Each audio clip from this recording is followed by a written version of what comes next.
Welcome everyone to a very special edition of Conversations in the Void. I'm your host, Graveyard, joined as always with my off-screen producer, Salem. Make sure to say hi to him. And I'm pleased to introduce our guest for today's special episode. He was on not that long ago, maybe about 6 months ago. But yeah, he's a writer, director, actor with works including Dariuss, Bits, and of course, Benefactress. Please welcome back to the Void, the one and only Guerrilla Metropolitana. Thank you so much, buddy. Thank you for having me again, the second time on your program, and it's always a pleasure. Always. Of course. And yeah, I said it's been about 6 months since we last talked to you, but since then you were able to complete Benefactress and have that come out. Yes, this is my second and final feature film, and it is in some way the ultimate form of expression for me as a filmmaker, because I wanted to push boundaries as much as possible, touching different levels of hardcore pornography with horror in a very experimental kind of way. So not to make it porn, not to make it horror, but to make it a unique piece of art house / underground experimental cinema.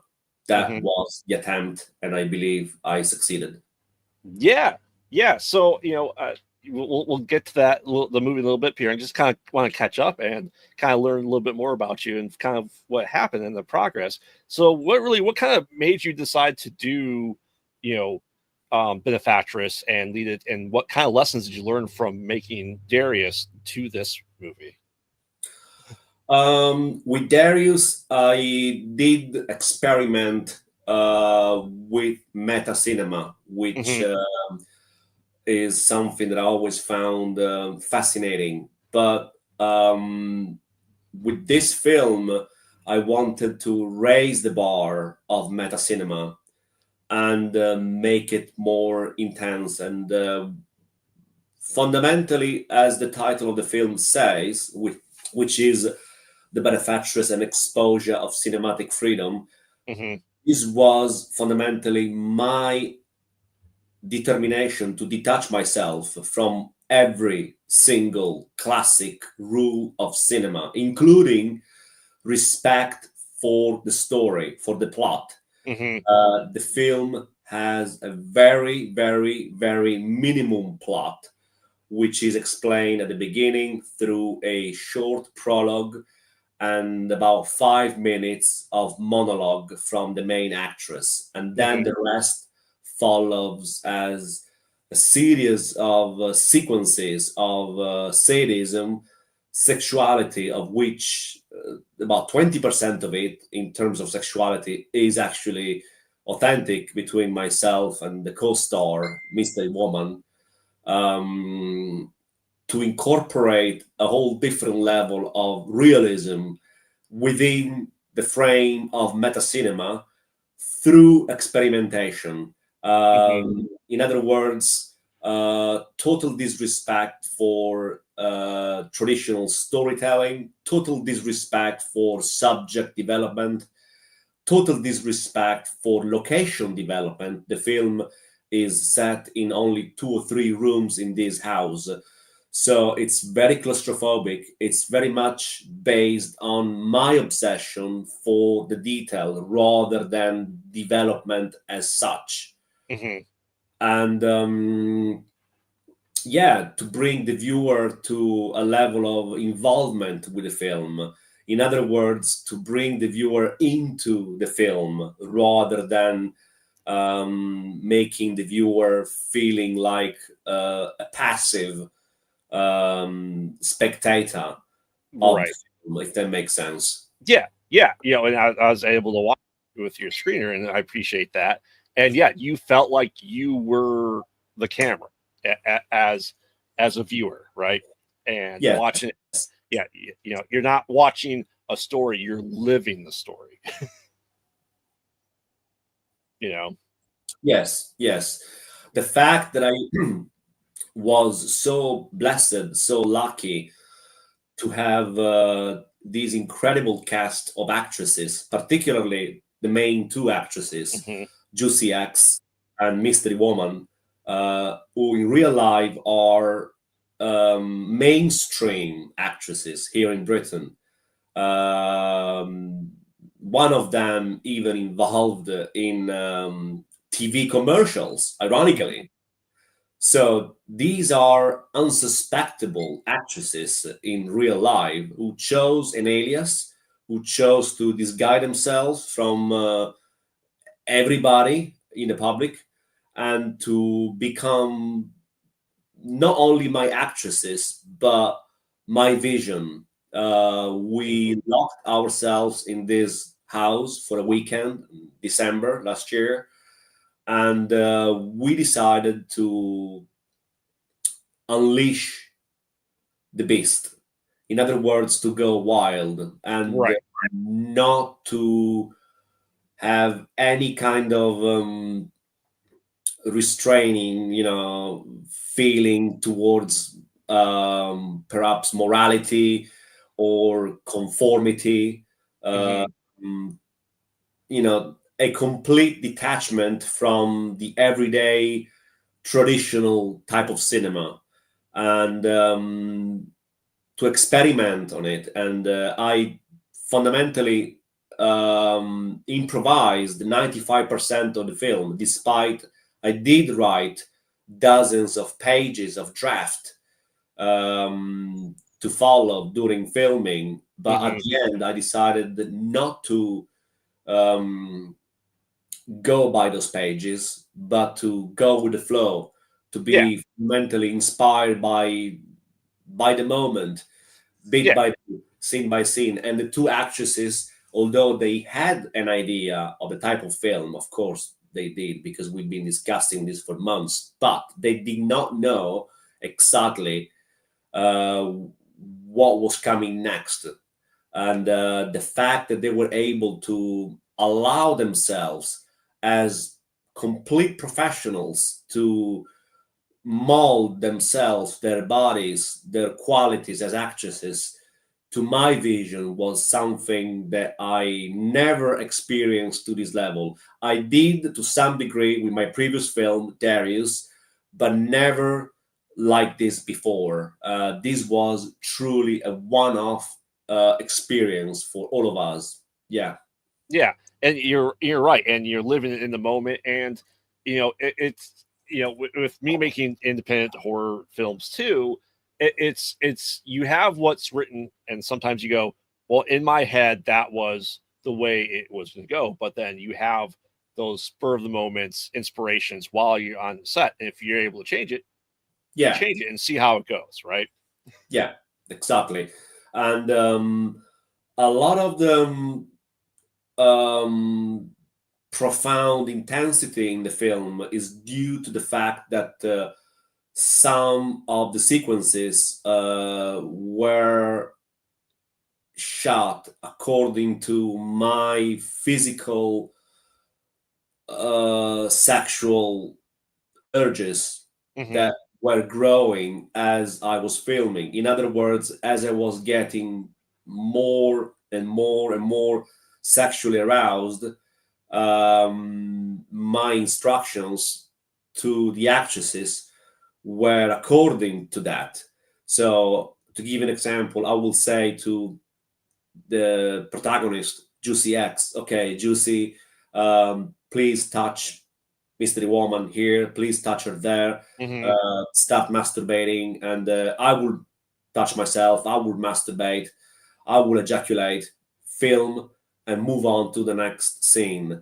And it was an incredible experience because, it was almost like a state of trance where we were in this house for the weekend. December, it was cold out there, it was a very unique atmosphere. And the only thing we had in mind was the film, and the fact that I first, as a filmmaker, decided to detach myself from any draft, any rule, and to go exclusively by the rule of improvisation, without any respect for any kind of script. There was no script. There was nothing. So this was purely an experiment of cinema rather than a traditionally structured film.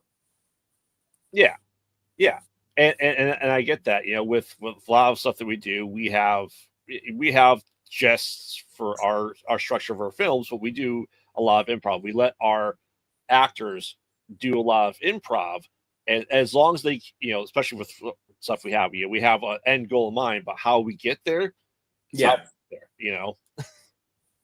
It's like I said, it's as you said, it's inspiration on set that is the key, and you be able to roll with it is, I think, a more good thing for cinema than just going, well, here's the writers what they wrote, here's the director's interpretation, here's the actor's interpretation versus what they feel in that scene.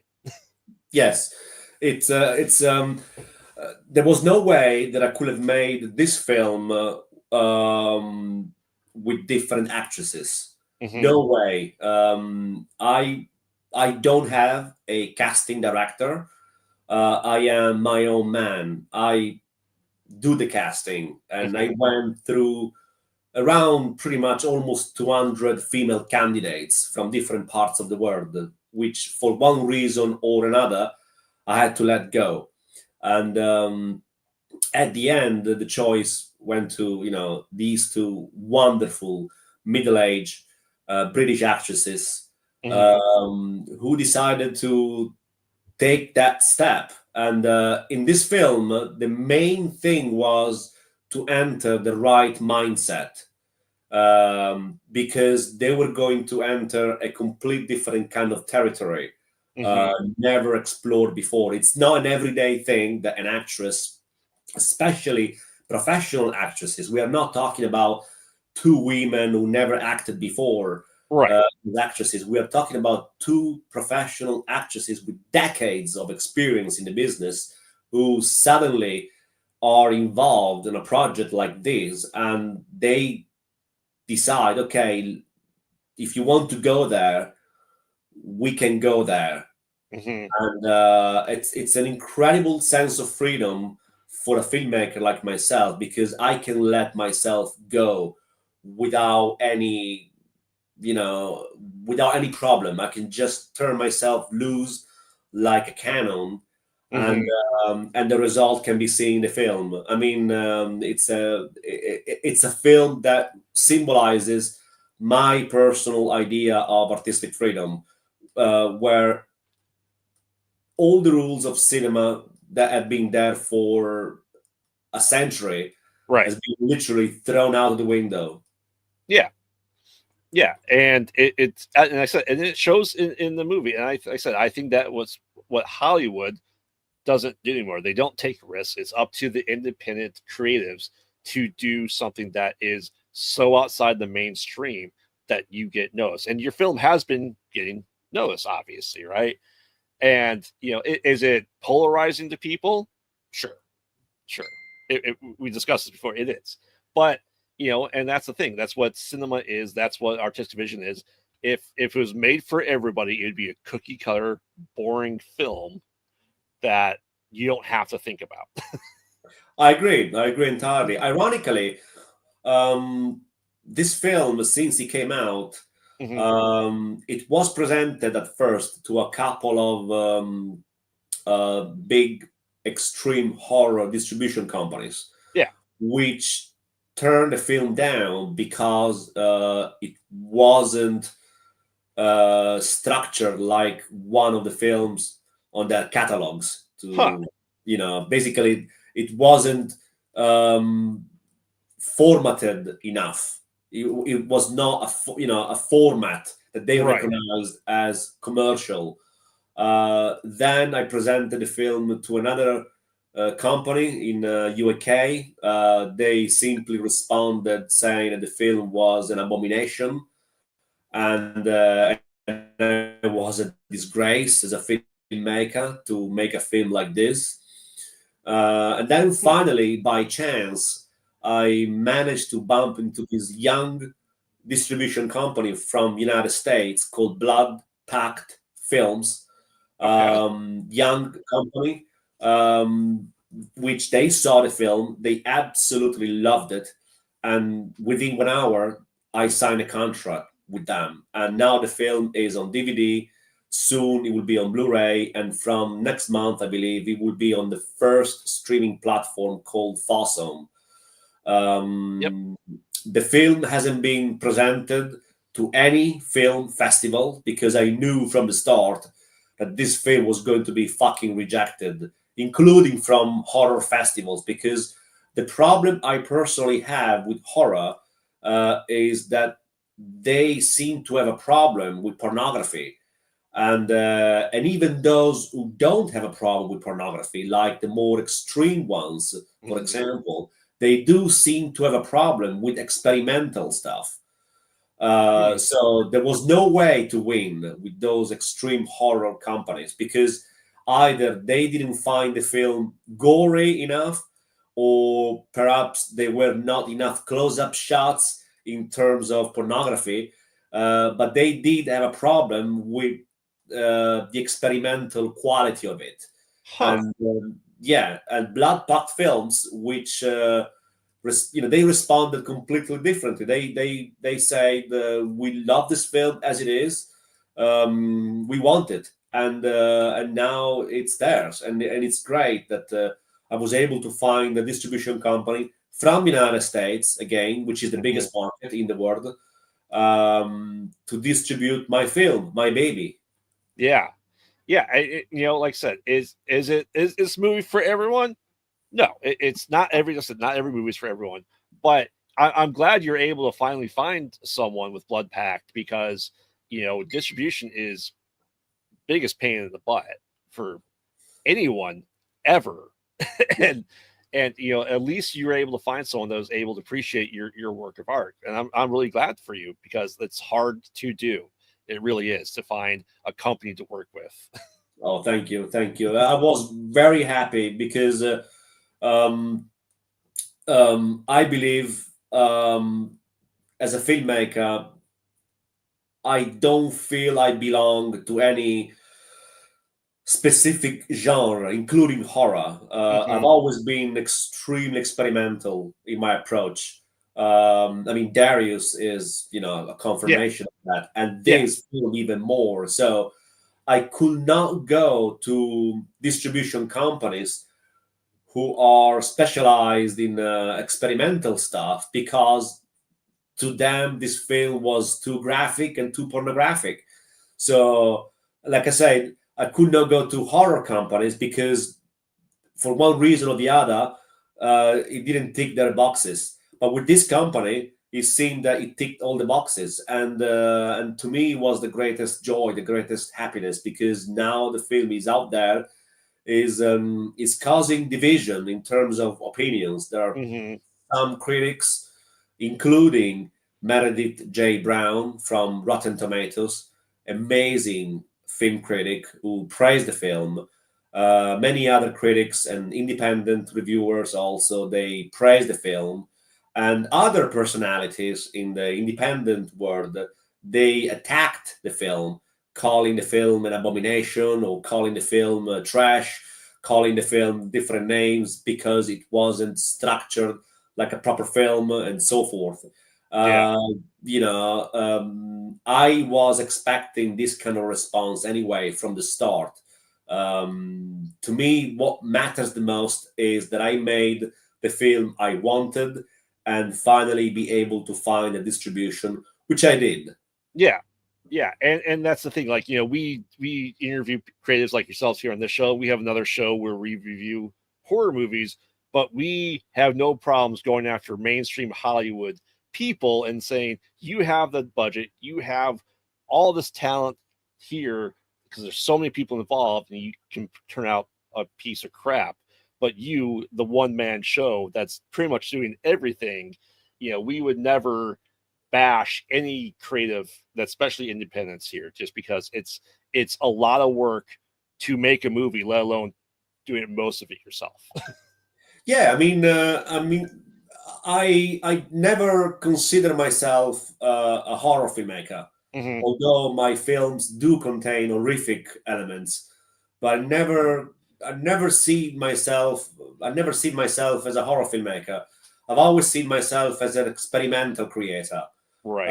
who likes to mess around with horror, pornography, meta cinema, different styles and so forth.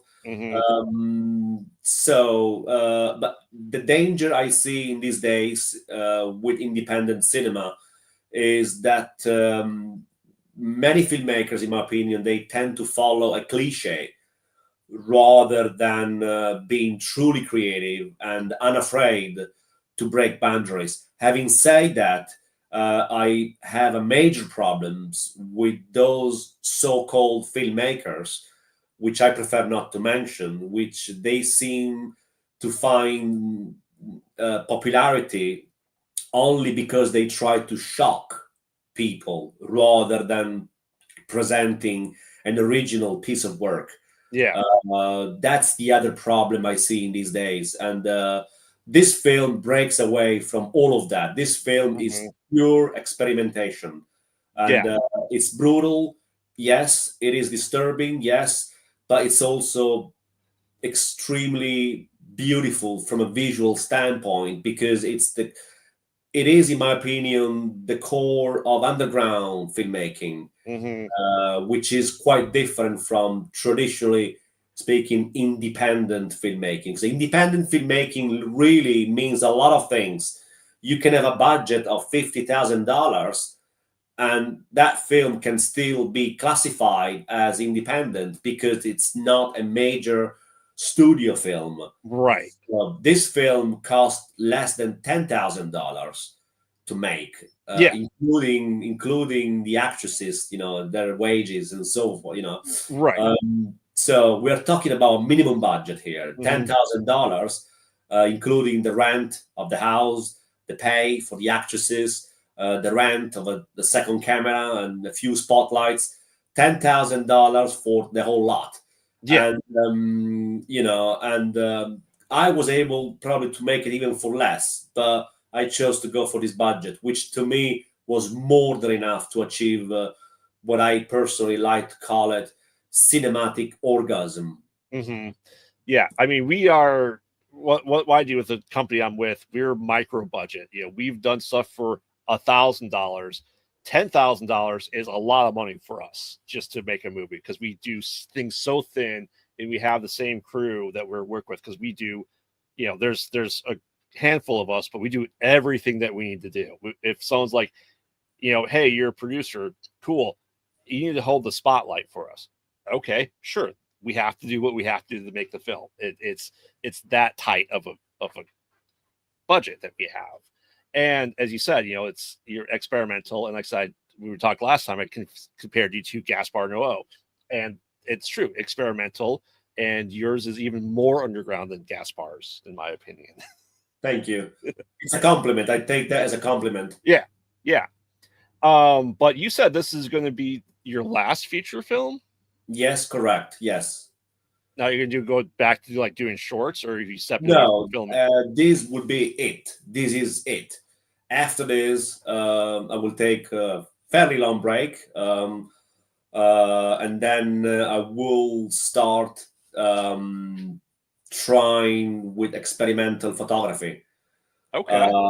Which is my next territory for me to explore. This year, an award-winning writer, Del Gibson from New Zealand, she's a horror writer. She will publish a book on my cinema called Searching for the Perfect Butterfly, the visionary cinema of underground filmmaker Guerrilla Metropolitana, which will be out in the next few months, in fact. And in that book, Del Gibson will describe step by step my brief and intense artistic journey as a filmmaker, particularly with these two films, Dariuss and The Benefactress. And I've always been a creative person. My background comes from music and painting. So to me, cinema was a territory to explore, experiment, and make the most of it, and then move on to another thing, which is now experimental photography.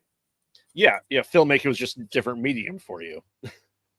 Yeah, exactly. It's a territory where I did manage to express myself, probably to levels that I could never even imagine, and also because my hunger for realism was going to go to the next level. In other words, I do have, in fact, a third feature film written already, which at last I decided not to do it. It's called Glory Hole. And it was going to be a film entirely shot on a basement in a suburb, with me also as an actor and a bunch of young men in their 20s, fucking for real each other, and then killing each other as things were moving on. Yeah. And the film was going to be a whole long shot. In other words, just one long shot, 1 hour and something, 1 hour and 10 minutes of a long shot film of this bunch of guys, including myself, fucking each other and killing each other. And that's the end of the film. So you might want to ask, what kind of film is that? Well, again, we're going back to bringing the viewer to a state of mind of total insanity, rather than bringing the viewer into a dimension of story development, as in most traditional films. Right. But even though I found a bunch of young men, some of them with no acting experiences, willing to do it, willing to get fucked for real, at the end, I chose not to continue. And the whole project was basically abandoned. And I decided to fundamentally be remembered for these two films, Dariuss and The Benefactress. The Benefactress is my ultimate piece. Now, have you thought about doing your third film through just as a story through photography? I've decided to make this hypothetical third film a long time ago. I was in contact through social media with a bunch of guys, very good looking, and I did ask them if they were willing to be part of a cinematic project, which was quite extraordinary in terms of realism. I did get some negative response from a couple of guys, but then I found the right ones, and I managed to be in contact with them, and for months we discussed the project. And but my question was, who is going to buy? Who is going to distribute a film like this? There was a number of issues involved, but primarily, it was a choice of not wanting to have other problems in terms of distributions, in terms of audience, and like I said, at the end, I chose to stop after this film. Okay. Awesome. Well, Guerrilla, here we are about at the end of the time here. So before we sign off, where can people find you, follow you, and look out for The Benefactress? The Benefactress is currently on distribution with Blood Pact Films on DVD, Blu-ray, and soon it will be on streaming platforms. The first one will be Fossum, and hopefully after that there will be more. And yes, they can read reviews already on internet. Some of them very good, some others not so good as expected. But yes, the film can be found on the website of Blood Pact Films. So anyone who goes to the website, the film is there to be sold, and it's I can even tell the price is $14. So and yeah, it's there. It's selling. It's selling in America, and it starts to sell also in Europe. although in Europe, because of shipping cost, the price is actually higher. But it is selling in Europe as well, despite the obstructions from some podcasts. That's why I'm very grateful to you and other podcasts, because I have received many negative responses from podcasts who, once they saw the film, a couple of them, they even blocked me on social media. And other podcasts, so-called horror or extreme or whatever, they came out with thousands of different excuses, saying, "Oh, we don't do this kind of stuff, blah blah blah blah blah." And I say, "Okay, fine, no problem. Fuck you." So to have podcasts like yourself and others and film critics who are open not only to hardcore cinema but to experimental cinema, which is the hardest thing, because you can find people who are passionate about hardcore stuff, but when you mix hardcore with experimentation, the circle becomes smaller, if that makes sense. Oh yeah, that Venn diagram with the two pieces that meet. Yeah, like I said, you're creative. You made a film, and that in itself is an accomplishment. It always is. Anyone that's able to make a movie, and I applaud you for that. Thank you so much. Of course. Well, thank you, Guerrilla, for coming on again. Really appreciate it. And we'll see you guys for a normal show back on Wednesday at 9 p.m. Central. See you next time, and don't get lost in the void. Good night.